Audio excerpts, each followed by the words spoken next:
ameniambia kwamba leo atakuwa kazini. Hebu ngoja nipigie namba yake.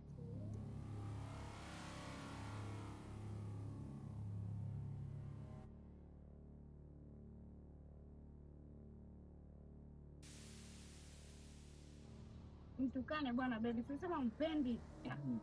Yaani ananitia. Halo mume wangu. Halo nini? Mimi sitaki simu zako nikiwa kazini. Yaani nisikilize, nataka unielewe kabisa. Sikupendi, sikuhitaji, na sitamani hata kukuona. Najikaza tu nitafanya nini? Wazazi watanichukuliaje mimi kama nikikupa red card? Okay, hata Sawa mume wangu. Mimi nakupenda sana. Pia mwambie Nura rafiki yangu asante kwa yote.